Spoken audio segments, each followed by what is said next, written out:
मोहम्मद जुबैर साहब, आपकी जो हुब्बुल वतनी है, आपकी जो पॉलिटिकल अंडरस्टैंडिंग है, उसके सारे मोतरफ है। हैविंग सेड दिस, पिछले 6 महीने में बल्कि सारे अरसे में मुस्लिम लीग ने जिस किस्म के गैर सियासी और अवाम दुश्मन फैसले किए, आया इनको नहीं पता था कि अवाम के अंदर किस किस्म के जज्बात जो है उभरे हुए हैं। ये कोई कभी वो 150 सीटें तो कभी 200 सीटें ले रहे थे, और हालत ये है कि अक्सर बेहतर इनके बंदे हारे हुए हैं।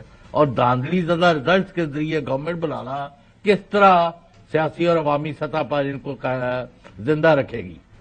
चौधरी साहब देखें, ये इसमें एक अगर मैं याद रहूं अभी भी कॉन्ट्रडिक्शन है।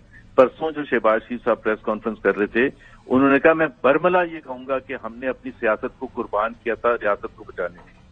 तो वो ये एक्सेप्ट कर रहे थे कि हमारा जो सियासी पॉपुलैरिटी ग्राफ था वो गिरा है। यही इसका मतलब ये होता है ना। एक तरफ तो आप ये कह रहे हैं कि हमारा पॉपुलैरिटी ग्राफ गिर रहा है, दूसरी तरफ आप कैसे कह रहे थे कि हम बड़ी सीटें ले जाएंगे, जब आप खुद मान रहे हैं।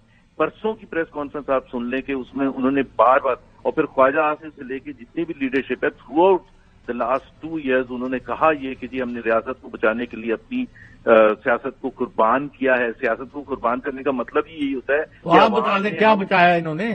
मैं उस पर आ रहा हूँ। 3 महीने हुए थे हुकूमत को, वो जो 16 महीने की हुकूमत को आए हुए, उसमें बाई इलेक्शन जो हुआ 20 सीटों का पंजाब में उसमें से 15 या 16 सीटें हारे, जो कि PMLN की जब से इलेक्टोरल पॉलिटिक्स में वो आए हैं इससे ज्यादा खराब इलेक्टोरल परफॉर्मेंस नहीं थी। उसके 2 महीने के बाद नेशनल असेंबली का इलेक्शन हुआ, बाई इलेक्शन हुए 8-9 सीटों पर, उसमें सारी सीटें हारे पंजाब में। तो वो तो जब आपने ये खुद कंसीड कर दिया, तो फिर ये कैसे अखज़ कर दिया था इलेक्शन से पहले कि हमारा पॉपुलैरिटी ग्राफ बढ़ जाएगा और हम जाके सीटें जीत जाएंगे। तो वहां जो थी ना, ये जो इंटेलेक्चुअल थिंकिंग होती है जिसको आप डिबेट कहते हैं, बैठ के सर जोड़ के कि जी हम इस वक्त इलेक्शन में जाएंगे तो हमारा तो रवाज ही कोई नहीं। तो वो जो फिर मुश्किल देखे ना, फिर आप तकरीबन 16 महीने IMF प्रोग्राम का हिस्सा थे। IMF प्रोग्राम का तो मतलब ये होता है कि मुश्किल फैसले करने पड़ेंगे आपको। पेट्रोल की कीमत आप बढ़ाएंगे, बिजली की कीमत आप बढ़ाएंगे, बजट आप देंगे। अच्छा जुबैर साहब, आप सही तरफ आ गए। आप बात कर लेते मैशियत की। मैं कल वो जो बॉडी लैंग्वेज देख रहा था इसहाक डार साहब की, वो कुछ ज्यादा कॉन्फिडेंट नहीं थे, क्योंकि उन्होंने एक आध प्रेस कॉन्फ्रेंस के अंदर ये बताया था कि हमारे जो प्राइम मिनिस्टर के उम्मीदवार प्राइम मिनिस्टर होंगे, सॉरी नवाज शरीफ साहब होंगे, और मैं उनका वजीर खजाना होऊंगा। तो क्या आप देख रहे हैं कि जो 18 महीने की परफॉर्मेंस का आपने जिक्र किया वो तो सबके सामने है, हमें गिरवाने की कोई जरूरत नहीं है।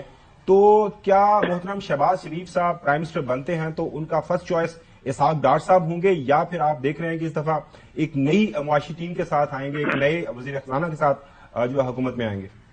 अच्छा, ये अब जाहिर है, ये तो मैं असेसमेंट कर रहा हूँ। बिल्कुल असेसमेंट जी, मेरा ख्याल है इसहाक डार साहब ही आएंगे फाइनेंस मिनिस्टर। लेकिन जो आपने कहा ना मैशियत की टीम, तो इसमें कुछ ऐसे लोग हो सकते हैं जो कि गैर सियासी भी हों, जिनको शायद लेके आए ताकि वो एक सपोर्ट, इसहाक डार साहब को सपोर्ट भी मिले, और इसहाक डार साहब से डिसएग्रीमेंट करना भी बड़ा इंपॉर्टेंट होता है ना। ये मुश्किल फैसले होते हैं कि IMF के प्रोग्राम में जाएंगे हम, और वो सबसे सख्त IMF का प्रोग्राम होगा जो पाकिस्तान ने लिया है, क्योंकि जाहिर सी बात है 24वां होगा। तो IMF थक चुका है कि जब तक आप अपने मामला को ठीक नहीं करते तो फिर आपको कंडीशंस भी बड़ी सख्त हो जाएंगे।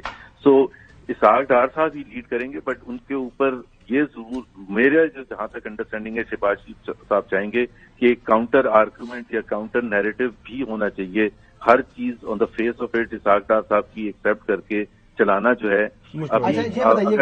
मैं एक चीज जरा कह लूं कि ये आपको क्रेडिट देना पड़ेगा शहबाज शरीफ साहब को एज प्राइम मिनिस्टर के पिछले साल जून का जब बिल्कुल आखिरी हफ्ता था, आखिरी दिन थे, और उस वक्त वाहिद वक्त था जब पाकिस्तान लिटरली डिफॉल्ट कर जाता। उससे पहले मैं नहीं एग्री करता बिल्कुल।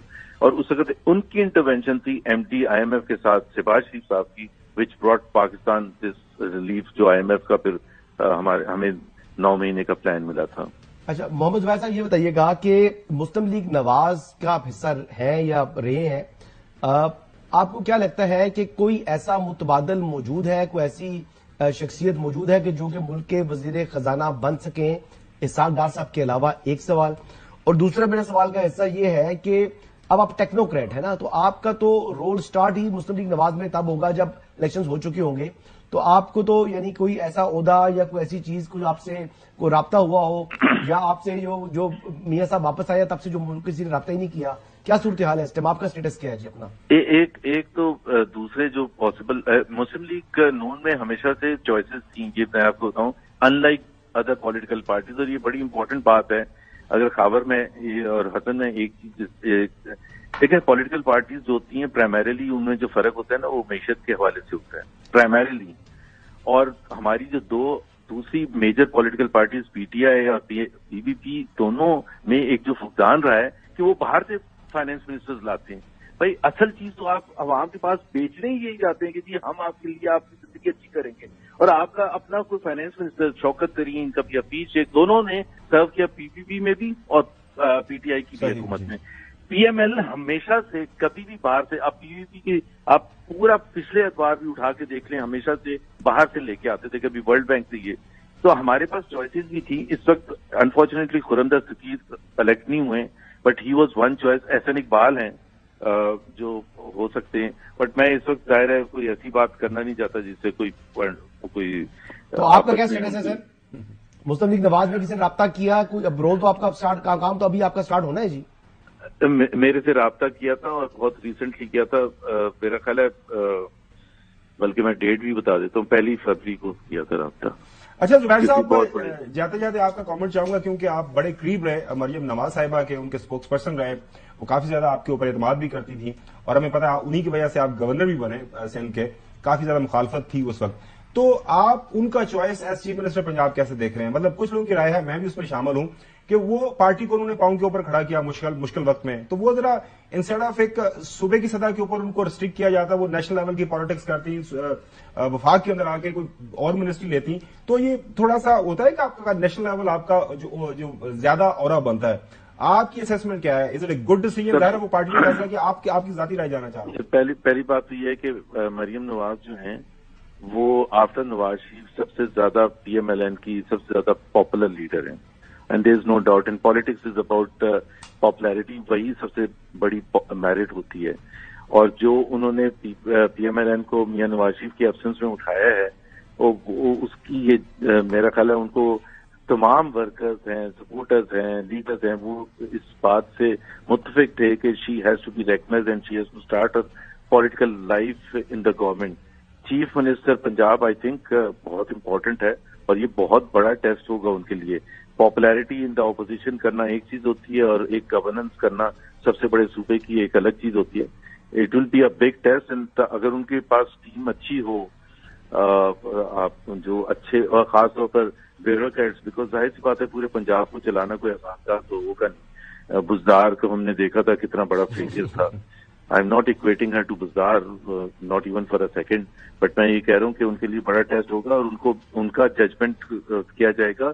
میاں نواز شریف نے سن 85 میں جو چیف منسٹر بنے تھے اور سکسیسفل چیف منسٹر بنے تھے، تو ان کے ساتھ ان کا موازنہ کیا جائے گا. ظاہر سی بات ہے she will be tested and she has the benefit کہ ان کے والد صاحب